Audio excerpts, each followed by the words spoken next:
મોટા સમાચાર સુરતથી આવી રહ્યા છે। સુરતમાં કાળઝાળ ગરમી વચ્ચે મોતના બનાવો વધી રહ્યા છે। અલગ અલગ બનાવોમાં 6 લોકોના મોત થઈ ગયા, જેમાં હવા ખાવા બહાર ઓટલા ઉપર બેઠેલા યુવકનું અચાનક ઢળી પડ્યા બાદ મોત નીપજ્યું હતું। જો કે આ તમામ લોકોના મોત હીટ સ્ટ્રોકના કારણે થયા છે કે કેમ તેનું કારણ હજુ અકબંધ છે। ઉલ્લેખનીય છે કે હાલ શહેરમાં અચાનક બેભાન થવું, ગભરામણ થવી, સૂઈ ગયા બાદ નહીં ઉઠવાના અને ખેંચ આવવાના કારણે મોતના બનાવોમાં વધારો થયો છે, જેમાં છેલ્લા 3 દિવસથી શંકાસ્પદ હીટવેવને લઈ ગરમી, ગભરામણ, ખેંચ આવતા બનાવો વધી રહ્યા છે। નવી સિવિલ હોસ્પિટલના હીટવેવ વોર્ડમાં છેલ્લા 3 દિવસ દરમિયાન 15 લોકોને દાખલ કરાયા હતા, જે પૈકી 2 લોકોના મોત નીપજ્યા। दिन प्रतिदिन हीट वेव और हीट स्ट्रोकनी घटनाओं बनावવામાં આવે છે। સુરત શહેરની સિવિલ હોસ્પિટલ ખાતે સ્પેશિયલ એક વોર્ડ બનાવવામાં આવ્યો છે। દ્રશ્ય બતાવવાનો પ્રયાસ કરીશ કે જે સિવિલની અંદર આજે હીટ વેવ અને હીટ સ્ટ્રોકથી બચવા માટેના દર્દીઓ માટેનો એક વોર્ડ બનાવવામાં આવ્યો છે અને છેલ્લા આ 3 દિવસની અંદર અહીં 15થી વધુ જે દર્દીઓ છે હીટ સ્ટ્રોકનો ભોગ બનનાર એઓને દાખલ કરવામાં આવ્યા હતા। દ્રશ્યની અંદર જોઈ શકો છો કે સિવિલની અંદર MICU અને ICUની અંદર હાલ 15 જેટલા દર્દીઓને હીટ વેવના અસરને લઈને હાલ હોસ્પિટલની અંદર એડમિટ કરવામાં આવ્યા છે। તો છેલ્લા 3 દિવસની વાત કરીએ, હીટ વેવનો આંકડો દિન પ્રતિદિન તાપમાનનો પારો પણ વધતો જાય છે, જેને ધ્યાનમાં લઈ ખાસ કરીને સુરત શહેરની અંદર અંદાજિત 25 જેટલા લોકોના પણ મોત થવા પામ્યા છે હીટ વેવના કારણે। સરકાર હવે ચેતી ગઈ છે અને સિવિલની અંદર એક આ નવો હીટ વેવ અને હીટ સ્ટ્રોકથી બચવા માટેનો વોર્ડ પણ શરૂ કરવામાં આવ્યો છે। કેમેરામેન ભરત બ્રહ્મભટ્ટ સાથે કેતન પટેલ, ન્યૂઝ 18 ગુજરાતી, સુરત। મોરબીમાં કાળઝાળ ગરમી વચ્ચે પાણીનો પોકાર ઉઠ્યો છે। આખરી ગરમીમાં પાણીની તંગી થતી હોવાની ફરિયાદ ઉઠી, જેમાં મોરબીના ત્રાજપર ગામના રહીશો પાણી માટે વલખા મારી રહ્યા છે। ગ્રામ પંચાયતની લાઇનમાંથી પાલિકાના વિસ્તારોને ગેરકાયદેસર કનેક્શન આપી દેવાતા પાણીની તંગી સર્જાઈ હોવાના આક્ષેપ લગાવ્યા। મોરબીના આસપાસના ગ્રામીણ વિસ્તારોમાં પાણી પહોંચે તે માટે 2 સંપ છે, જેમાં 16 લાખ લીટરની ટાંકીમાંથી રવાપર ગામને પાણી આપવામાં આવે છે। બીજો સંપ 20 લાખ લીટરનો છે, તેમાંથી ત્રાજપર ગામને પાણી આપવાનું હોય છે, પરંતુ ત્રાજપર ગામને પાણી મળતું નથી। આ અંગે સ્થાનિકોએ PMO અને CMO સુધી રજૂઆત કરી છે, પરંતુ હજુ સુધી કોઈ સમસ્યાનું નિરાકરણ આવ્યું નથી, એવો આક્ષેપ સ્થાનિકો લગાવી રહ્યા છે। જો પાણીનો પ્રશ્ન હલ નહીં થાય તો આત્મવિલોપનની પણ ચીમકી આપી। અમે POMOમાં અને CMOમાં ડાયરેક્ટ ઈમેલથી અમે જાણ કરેલ હતી કે ભાઈ અમારા ત્રાજપર ગામને પાણી પૂરતું મળતું નથી, તો એની વ્યવસ્થા કરવી। અમારા ગામની અંદર નીચેનો ટાંકો છે એ 8 લાખ લીટરનો છે। 8 લાખ લીટરે 24 કલાકમાં પાણી ન્યાકણે ત્રાજપરમાં પડતું નથી। સાહેબ, એમને પાણી પૂરતું નથી મળતું, એ એમની માંગ છે। રજૂઆત સાહેબ અમે પહેલાં તંત્રને કરશી। અત્યારે હું હાલ તારે જઈશ અને તંત્ર સાથે બેસી અને અમે સંકલન ભાઈ હકીકતમાં શું છે આખું તંત્રને અમે ચર્ચા કરીને આગળ અપાવશી। રાજ્યભરમાં ગરમીએ સૌને ત્રાહિમામ પોકરાવી દીધા છે। ગરમી વધતા લૂ લાગવાના કેસ અને હીટ સ્ટ્રોકના કેસમાં ખૂબ વધારો થઈ રહ્યો છે, જેના કારણે દવાઓનું વેચાણ 25 થી 30% વધ્યું। અત્યારે અમદાવાદ સહિત કેટલાક શહેરોમાં ગરમીનો પારો 45 ડિગ્રીની આસપાસ છે, જેના પગલે રાજ્યભરમાં 108 એમ્બ્યુલન્સ સેવામાં આવતા કોલ્સમાં હીટ સ્ટ્રોક, હાઈ ફીવર, પેટમાં દુખાવો, ચક્કર આવવા, બેભાન થઈ જવું આવા ઇમરજન્સી કેસમાં વધારો થયો છે। આ સિવાય ડાયરિયા અને શરદી ખાંસીના કેસ પણ ખૂબ વધી રહ્યા છે, જેના કારણે ઇલેક્ટ્રોલાઇટ પાવડર, ORS લિક્વિડ તેમજ ઝાડા ઉલટીને લગતી દવાઓનું વેચાણ 25 થી 30% જેટલું વધ્યું છે। અમદાવાદ સહિત રાજ્યભરમાં ગરમીનો પારો ઊંચે જઈ રહ્યો છે અને હજુ પણ હીટ વેવની આગાહી કરવામાં આવી છે, ત્યારે હીટવેવના કારણે હીટ સ્ટ્રોક સહિત ઇમરજન્સી કેસોમાં વધારો થયો છે। કેવી રીતે આ જે ઘટનાઓ બની રહી છે ને તેની સાથે સાથે તેને લગતી જે ઇમરજન્સી બીમારીઓને લગતી જે દવાઓ જે છે તેના વેચાણમાં વધારો થયો છે। કેમિસ્ટ એસોસિએશનના પ્રમુખ જસુભાઈ પટેલ સાહેબ આપણી સાથે છે। સર, શું કહેશો, કઈ કઈ ઇમરજન્સી ઘટનાઓ જે છે તે બની રહી છે, ખાસ કરીને આ હીટવેવના કારણે? અત્યારે જે પોઝિશનની અંદર ગરમી જે વધતી જાય છે, 45થી ઉપર જે રીતે જતી જાય છે, એ મુજબ ઝાડા ઉલટીના ખૂબ કેસ વધારો થયેલા છે અને એની અંદર વપરાતા ઇલેક્ટ્રોલાઇટ્સ, કારણ કે શરીરની અંદર ગરમીના હિસાબે ઇલેક્ટ્રોલાઇટ ઘટી જતા હોય છે અને આ સંજોગોની અંદર ઇલેક્ટ્રોલાઇટ્સ, ORS લિક્વિડનું પ્રમાણ ખૂબ વધારે પ્રમાણમાં છે। ક્યાંક ક્યાંક ઝાડા ઉલટીના કેસ પણ ઇમરજન્સીમાં જોવા મળ્યા છે। એની અંદર વપરાતી એન્ટીબાયોટિક જે બી મેટ્રોજિનાઝોલ, ટિનિડાઝોલ આ ટાઈપની જે બી એન્ટીબાયોટિક છે એનો પણ ખૂબ વધારો છે, પણ અત્યારે હાલ ડબલ સિઝનના હિસાબે શરદીના એટલા પણ કેસ વધતા જાય છે। આ બધી જ દવાઓનું અત્યારે 20 થી 25% પ્રમાણ વેચાણ વધી ગયું છે। અત્યારે સરકાર જે રીતે જાહેરાત કરી રહી છે એ મુજબ બપોરે 12 થી 4 સુધી બને ત્યાં સુધી રોડ ઉપર નીકળવું ના જોઈએ. જે રીતે હીટવેવ બહુ જ ખૂબ મોટા પ્રમાણમાં ગરમી વધતી જાય છે. એક તરફ આપણા દેશમાં ઝાડ ઓછા થઈ ગયા છે અને એના હિસાબે પ્રદૂષણના હિસાબે સૂર્ય પણ એટલે જ ગરમ છે અને એ સંજોગોની અંદર હીટવેવના કેસમાં વધારો થયેલો છે. ખાસ કરીને આ જે ઇમરજન્સી કેસો જે વધી રહ્યા છે, જે દવાઓ જે છે એન્ટીબાયોટિક જે છે કહ્યું ઇલેક્ટ્રોલાઇટ પાવડર જે છે, કેટલા ટકા એનું વેચાણ વધ્યું છે, એની ડિમાન્ડ પણ વધારે છે, સાથે સાથે ગ્લુકોઝ જે છે તેનું પણ જે છે વેચાણ વધ્યું છે, શું છે? આમ સામાન્ય ગ્લુકોઝ ડી પાવડર પણ લોકો પીતા હોય છે પણ એની અંદર ઇલેક્ટ્રોલાઇટ્સ બને એટલા ઓછા હોય અને એ સંજોગોમાં ઇલેક્ટ્રોલાઇટ્સ અને ORS જે લિક્વિડ છે એની અંદરના વેચાણમાં લગભગ 20 થી 25% વધારો થયેલો છે. Thank you sir. તો આ હતા જસુભાઈ પટેલ સાહેબને જે પ્રકારે ઇમરજન્સી કેસમાં જે વધારો જોવા મળી રહ્યો છે, ખાસ કરીને હીટ સ્ટ્રોકને લઈને કે સાથે સાથે હીટવેવની અસરના કારણે જે પણ કેસીસ સામે આવી રહ્યા છે ત્યારે તેને લગતી જે દવાઓ જે છે તેમાં પણ 20 થી 25% વેચાણમાં વધારો જોવા મળી રહ્યો છે. કેમેરામેન નિલેશ સોસા સાથે સંજય ટાંક, ન્યૂઝ 18 અમદાવાદ. ભુજમાં લુડિયામાં ટ્રકમાં આગ લાગી ગઈ. ઘાસ ભરેલી ટ્રકમાં અચાનક આગ લાગતા ટ્રક બળીને ખાખ થઈ ગયો. લુડિયા બસ સ્ટોપ નજીક આ બનાવ બન્યો હતો. ભુજના લુડિયા બસ સ્ટોપ પાસે તસવીરોમાં જોઈ શકો છો કે આખો ટ્રક આગના હવાલે થઈ ગયો. આ ટ્રકમાં ઘાસ ભરેલો હતો. આ ઘાસચારો ભરેલો ટ્રક અચાનક સળગી ગયો અને ધીરે ધીરે આખો ટ્રક આગના હવાલે થઈ ગયો.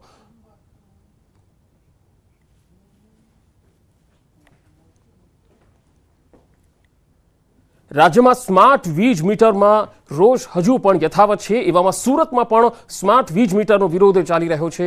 સુરતના પૂણા ગામ વિસ્તારમાં લોકો દ્વારા સ્માર્ટ વીજ મીટરનો વિરોધ કરવામાં આવ્યો. સાથે જ સોસાયટીમાં સ્માર્ટ વીજ મીટર નહીં લગાડવા દેવામાં આવે એવી સ્પષ્ટ ચીમકી પણ આપી દેવાઈ.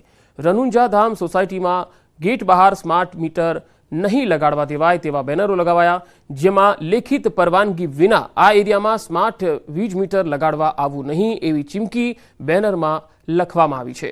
સ્માર્ટ વીજ મીટર સામાન્ય વર્ગના લોકોને મોંઘું પડતું હોવાના નિવેદન સાથે લોકોમાં તેનો ભારે વિરોધ છે. સ્માર્ટ મીટરનો વિરોધ મહિલા પણ મેદાને ઉતર્યા છે, શું કહેશો?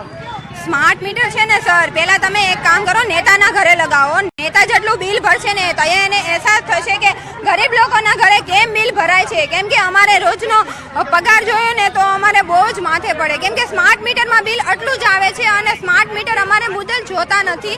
તમે એક કામ કરો, નેતાના ઘરે લગાવીને એને અહેસાસ કરાવો કે ગરીબ લોકો કેમ બિલ ભરે છે. અમારે પહેલાના મીટર છે ને એ પણ એમાં બહુ જ બિલ આવે છે, તો સ્માર્ટ મીટરમાં તો બહુ એનાથી પણ વધી જશે. એટલે અમારે સ્માર્ટ મીટર જોતા નથી. સ્માર્ટ મીટરનો વિરોધ, શું કામ વિરોધ, કયું કારણ, શું કહેશો? એમાં એવું છે, આ મીટરમાં અમને કોઈ તકલીફ જ નથી અને અમે ટાઈમે બિલ ભરીએ છીએ, તો અમને સ્માર્ટ મીટર હું કામ આપવા જોઈએ? અને એને લોકોને સ્માર્ટ મીટર મૂકવા જ છે તો પહેલા મોટા ઉદ્યોગપતિને મૂકો. પહેલા ચોરી કરે છે, મોટા મોટા ઉદ્યોગો ચલાવે છે, ત્યાં સ્માર્ટ મીટર મુકાવો જે લોકો ચોરી કરે છે એને.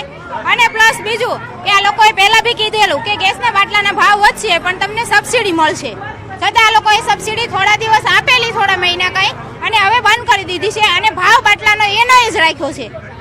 તો અમને શું ભરોસો કે આ લોકો સ્માર્ટ મીટર અમને આપશે અને બિલ ઓછું આવશે?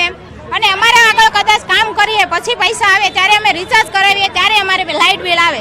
કદાચ અમે 1-2 દિવસ અમારે આગળ પૈસા વહેલા મોડા આવ્યા તો અમે તો અમારા છોકરા કઈ રીતે રહીએ કે લાઇટ વગરના? એ તકલીફ થાય ને તો પેલા મોટા માણસોનું જોવો પછી ગરીબોની પાસે આવો. સ્થાનિકો પણ જણાવી રહ્યા છે ક્યાંક ને ક્યાંક સરકાર દ્વારા જે આ જે દક્ષિણ ગુજરાત વીજ કંપની દ્વારા જે સ્માર્ટ મીટરો મૂકવા બાબતનો વિરોધ પૂણા ગામ ખાતે હાલ યથાવત જોવા મળ્યો છે.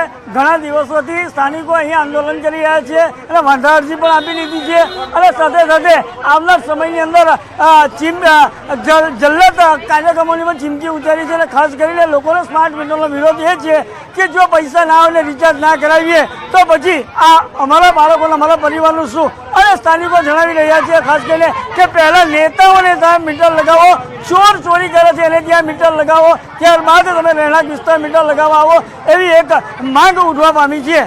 કેમેરામેન ભરત બ્રહ્મભટ્ટ સાથે કેતન પટેલ, ન્યૂઝ 18 ગુજરાતી, સુરત. અમદાવાદના શારદાબેન હોસ્પિટલમાં 2 બાળકોના મોત ગરમીના કારણે નવજાત બાળકોના મોત થયાની ઘટના. 13 અને 10 દિવસના આ બાળકોના મોતથી અરેરાટી વ્યાપી ગઈ છે. અમદાવાદના શારદાબેન હોસ્પિટલમાં 2 બાળકોના મૃત્યુ થઈ ગયા. ગરમીના કારણે નવજાત બાળકોના મોત થયાની ઘટના સામે આવી છે. 13 અને 10 દિવસના આ બાળકો હતા જેમના મૃત્યુ થયા છે।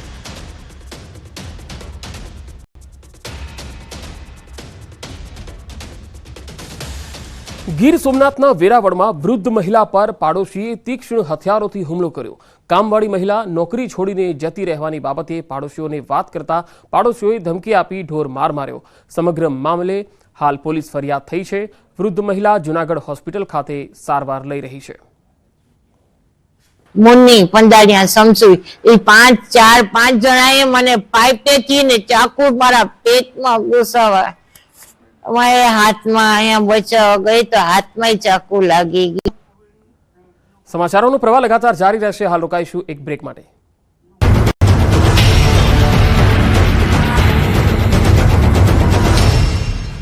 અંગેનો નિર્ણય લેવામાં આવશે। ચોમાસા અંગે અંબાલાલ પટેલે આપ્યા સારા સમાચાર। 8 થી 14 જૂનમાં થશે ચોમાસાનો વરસાદ। મેના અંત અને જૂનના પ્રારંભમાં અરબ સાગરમાં જોવા મળશે હલચલ। 21મીથી વધશે આંધી વંટોળનું પ્રમાણ। 4 જૂન સુધીમાં દક્ષિણ ગુજરાતમાં જામશે વરસાદી માહોલ। તેજ પવન અને ગાજવીજ સાથે વરસાદ થવાની અંબાલાલ પટેલે કરી આગાહી। હવામાન નિષ્ણાંત પરેશ ગોસ્વામીએ ચોમાસાને લઈ આપ્યા સારા સમાચાર। ગુજરાતમાં ચોમાસું જલ્દી આપશે દસ્તક। હાલ ઉત્તર શ્રીલંકા પહોંચ્યું ચોમાસું। ચોમાસાએ ફરી ગતિ પકડી। ચોમાસું કેરળથી હવે માત્ર 100 કિલોમીટર દૂર। બંગાળની ખાડીમાં ચોમાસાએ જોરદાર ગતિ પકડી। બંગાળની ખાડીમાં લગભગ મધ્યમાં પહોંચ્યું ચોમાસું। ગુજરાત નજીક અરબ સાગરમાં પણ લો પ્રેશર સક્રિય। હાલ દેશના બંને બાજુ દરિયામાં ચક્રવાતની ભીતિ। કેરળ નજીક લો પ્રેશર બનતા કેરળ અને કર્ણાટકમાં ભારે વરસાદની સંભાવના। રેમલ વાવાઝોડાને લઈ મોટા સમાચાર। 27 મે ભારત બાંગ્લાદેશ બોર્ડર નજીક ટકરાશે વાવાઝોડું। 125ની ઝડપથી ફૂંકાઈ શકે છે પવન। ડિપ્રેશનમાં ફેરવાયું વેલમાર્ક લો પ્રેશર। નવરાત્રીમાં વરસાદ બની શકે છે વિલન, બગાડી શકે છે ખેલૈયાઓની મજા। જૂનાગઢમાં વર્ષા વિજ્ઞાન પરિસંવાદમાં આગાહીકારોએ મોટી કરી આગાહી। આગાહીકાર રમણીકભાઈ વામજા અને ભીમાભાઈ ઓડેદરાનો નવરાત્રી અંગે વર્તારો। નવરાત્રીમાં ગરબા સમયે જ થઈ શકે છે ભારે વરસાદ। આગાહીકાર રમણીકભાઈ વામજાએ કરી મોટી આગાહી। 26મી સપ્ટેમ્બરથી હાથિયા નક્ષત્ર બેસશે। ચિત્રા હાથિયા નક્ષત્રમાં પાછોતરો વરસાદ થશે। વર્ષા ઋતુ પૂર્ણ થતા આસો સુદ આવી શકે। જમ્મુ કાશ્મીરના રિયાસીમાં સર્જાયો વાવાઝોડા જેવો માહોલ। ભારે પવન સાથે વરસાદ અને કરા પડ્યા। રિયાસી શહેરમાં વાવાઝોડા જેવી સ્થિતિથી જનજીવન પ્રભાવિત થયું। તમિલનાડુના થુથુગડીમાં દરિયામાં જોવા મળ્યો કરંટ। થુથુગડી બંદર ઉપર સિગ્નલ લગાવવામાં આવ્યું। માછીમારોને પણ પરત ફરવા અને માછીમારી ન કરવા સૂચન। કેરળના કાસરગોડમાં ભારે વરસાદ। નીલેશ્વરમ નજીક થાયકડુપુરમમાં વરસાદથી ભારે નુકસાન। ભારે પવનના કારણે અનેક બોટને થયું નુકસાન। કેરળના તિરુવનંતપુરમમાં ભારે વરસાદથી જળાશયો છલકાયા। નદીઓમાં પાણીના સ્તરમાં વધારો થયો। સતત વરસાદથી જનજીવન થયું પ્રભાવિત। કેરળમાં ભારે વરસાદ પડતા 7 લોકોના મોત। મોસમના પહેલા વરસાદમાં જ તબાહીના દ્રશ્યો સામે આવ્યા। અનેક વિસ્તારોમાં વરસાદી પાણી ભરાતા જળબંબાકાર। જમ્મુ કાશ્મીરના ઉધમપુરમાં જામ્યો વરસાદી માહોલ। અનેક વિસ્તારોમાં ભારે પવન સાથે પડ્યો ધોધમાર વરસાદ। રસ્તા પર ફરી વળ્યા વરસાદી પાણી। આસામના દિબ્રુગઢમાં જામ્યો વરસાદી માહોલ। પવન સાથે ધીમી ધારે પડેલા વરસાદથી વાતાવરણમાં ઠંડક પ્રસરી। લોકોને કાળઝાળ ગરમીથી મળી આંશિક રાહત। દ્વારકાના શિવરાજપુર બીચ પર નાહવા અને વોટર સ્પોર્ટ્સ એક્ટિવિટી પર પ્રતિબંધ મુકાયો। 4 જૂનથી 2 ઓગસ્ટ સુધી પ્રતિબંધ। ચોમાસામાં દરિયો તોફાની બનવાની શક્યતાઓના પગલે જિલ્લા મેજિસ્ટ્રેટ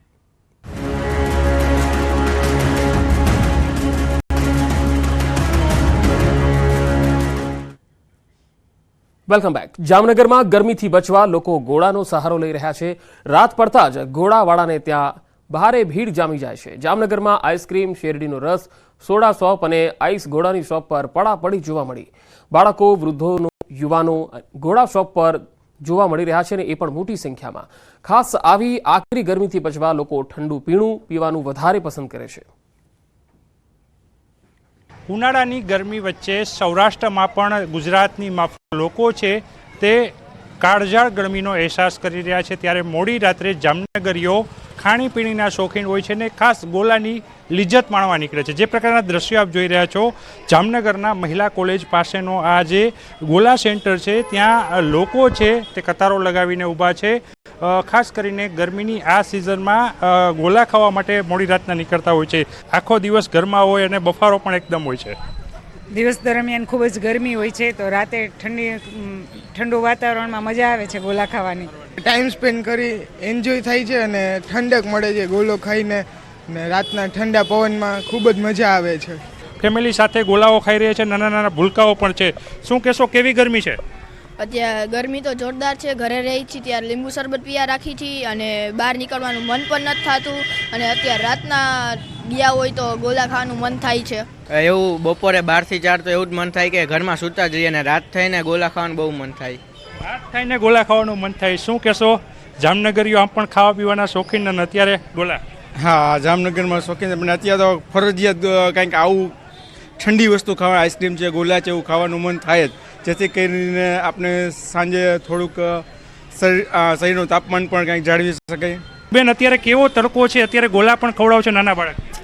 અત્યારે ગરમી બહુ છે એટલે બાળકોને પોતાને જ મન થાય છે ખાવાનું. આપણે કંટ્રોલ કરી તો પણ એ કંટ્રોલ ન કરી શકે. આપણાને જોવે એટલે પોતે સામેથી લઈ જ લે. આપણે રોકી તો પણ એ ન રોકી શકે પોતાને. ક્યાંક ને ક્યાંક ગરમીથી આંશિક રાહત મેળવવાનો પ્રયત્ન કરે છે. દિવસ દરમિયાન લીંબુ શરબત અને ઠંડા પીણાનો સહારો લેતા જામનગરીઓ મોડી રાત્રે ગોલા ખાતા પણ જોવા મળી રહ્યા છે.